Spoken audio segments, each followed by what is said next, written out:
don't want to pack all those foodstuffs and then when you get here they don't allow you bring it in because it is contraband. Flight tickets are most expensive in January. I cannot overemphasize the importance of doing your own research even if you use an agent. If you're traveling to Australia to stay for a very long time, the last thing you want to do is to carry irrelevant things.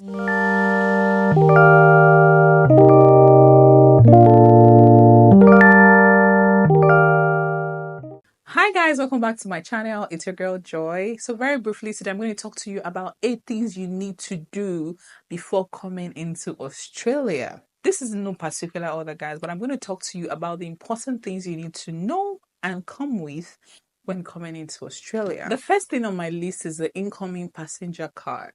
Now, this is a card that is given to you whether you are an Australian student, a permanent resident, a citizen, a tourist, whatever it is you're coming into Australia for, it will be given to you in your flight. Now, please do well to ask them for it if they do not give it to you because it is very, very important, all right? In this card, there are columns that will ask you about your personal information, your purpose of traveling, your duration of travel, what you're coming in with, food stop, what flights you're taking and where your flight destination is.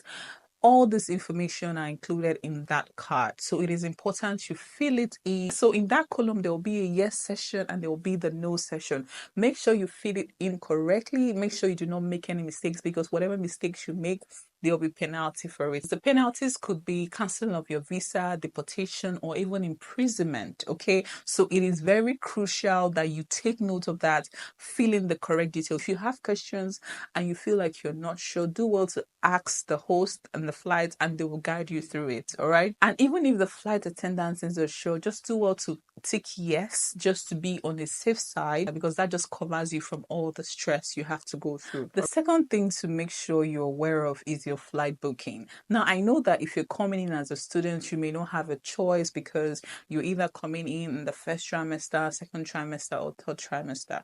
But it is worthy of note to say that flight tickets are most expensive in January. This is because this is the time of the year where a lot of people are coming back from their holidays and their vacations. So it is usually always fully booked out. Now, that being said, if you have to come in January or February because your school is starting in March, by all means do that. But I'm just saying that have it at the back of your mind that it might be more expensive than usual. So you just have to prepare yourself for it. Also, do not take your agent's words for it. Do your research, okay? Do your research on the flights, do your research. I cannot overemphasize the importance of doing your own research, even if you use an agent. It just saves you a lot of hassle, it just saves you a lot of stress, and that way you get to find out more things that your agent did not talk to you about that you need to work on. All right. An additional tip is for you to avoid booking your flights on the weekend. If you can, please book your flight during the week because weekends are also known for vacations. People tend to travel a lot.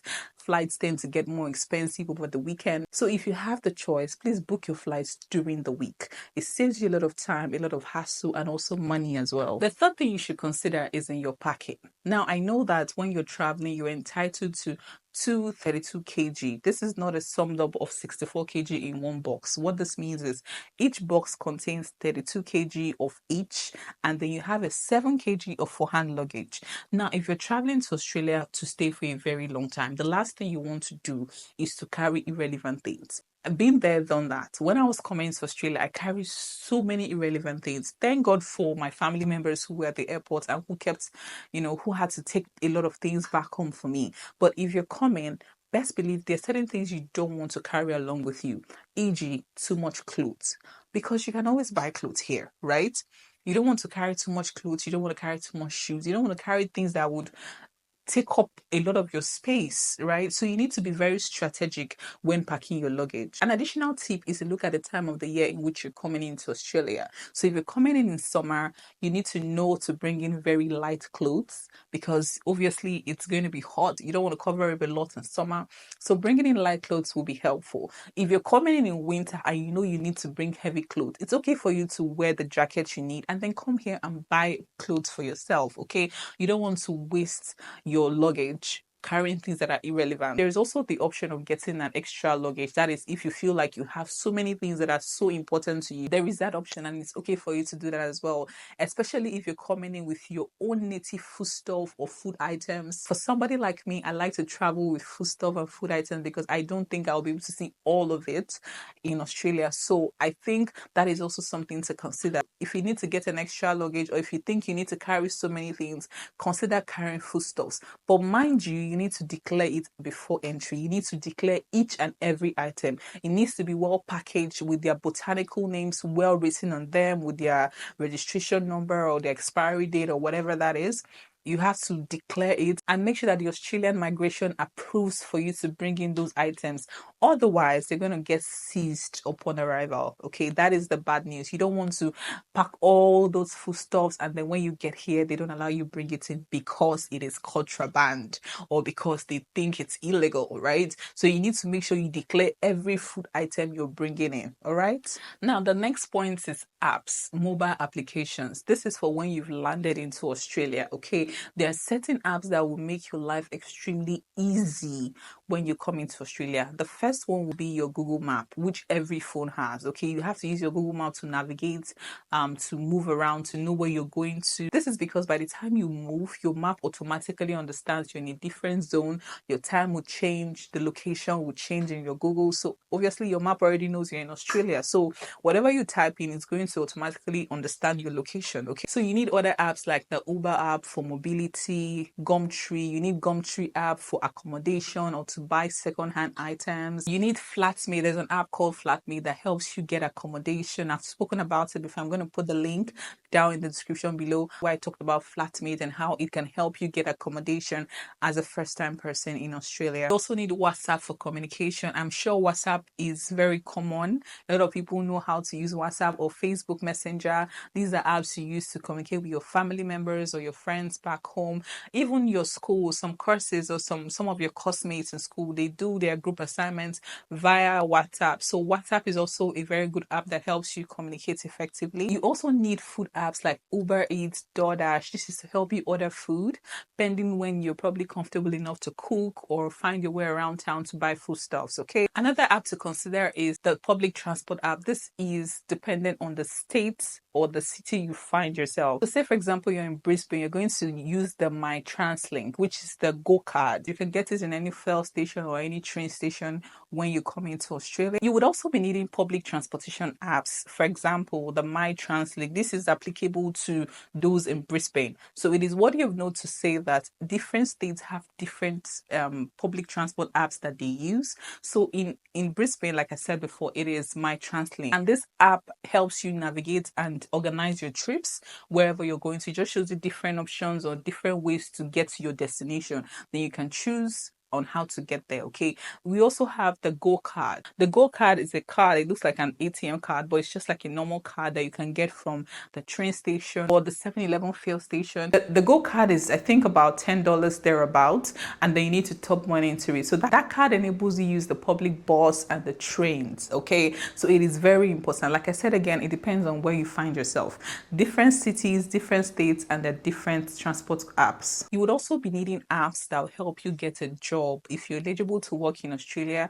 Apps like Seek and Indeed. These are apps that you go to, you register on, and it will help you get jobs that are related to your field. So that will take a bit of time. By the time you settle in, then you gradually get onto that. But that is also something worth considering on the long run. The next point to consider will be accommodation. Now, it is very important for you to book your accommodation before coming into Australia, except you have a friend or a family member where you're going to stay with, pending when you find your footing here in Australia. But if you do not have anybody, or if you're a fresh bee like myself that came in as a fresh bee, you need an accommodation. There are different apps that can help you with this. Number one is Flatmates. Like I said before, I'm going to attach the link. If you're a student, you can decide to speak to your school to provide you an accommodation in school. If you feel like it's too expensive and you want to live offshore, there are different apps to check for accommodation, such as Gumtree, Facebook Marketplace, Amber, Flatmates.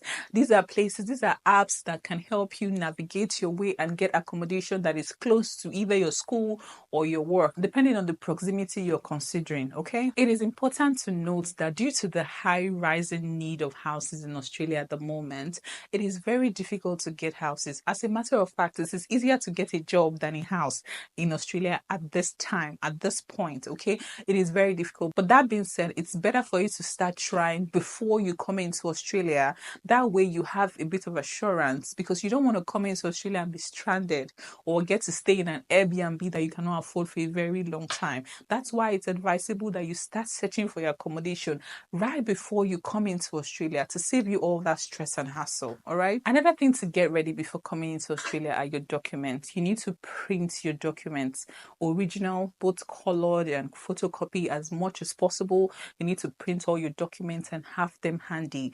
Documents as your passport cover page, your visa grant, your COE, your IELTS or your PTE, your overseas student health cover, all the essential documents you need to print them out and have them handy. As a matter of fact, you can even get a folder or a document file to enable you easy access to them.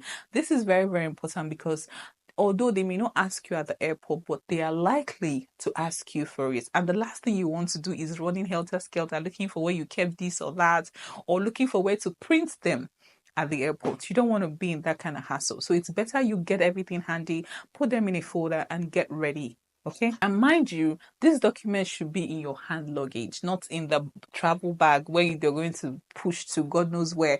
It should be in your hand luggage. You see that 7 kg hand luggage? It should be in your hand luggage. That's where it should be, just in case they ask for it at the airport. Okay. Now, this is an additional point. If no one has told you this, please come with your driver's license when coming into Australia. So the beautiful thing about Australia is that you can use your international license for a long while, depending on the state you are.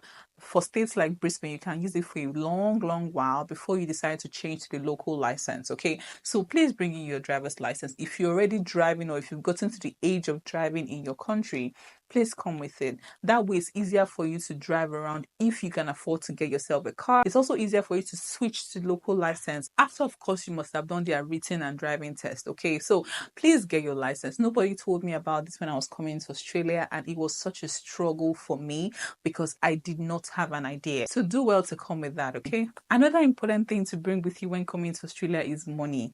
This cannot be overemphasized. And guess what? No amount of money is too much to come with. This is because you're coming into a country for the first time. You don't even know what to expect. You don't know the standard of living of that country. You've probably done your research, but you don't even know what to expect. The more money you bring or the more money you come with, the better for you, or the easier it is for you to settle in well, okay? Now you'll be spending money on a lot of things, one of which will be accommodation. That is, if you do not have anyone that lives in Australia and you need to sort out your accommodation yourself, you need to pay your rent, which is paid weekly here in Australia. You need to buy groceries, you need to feed, right?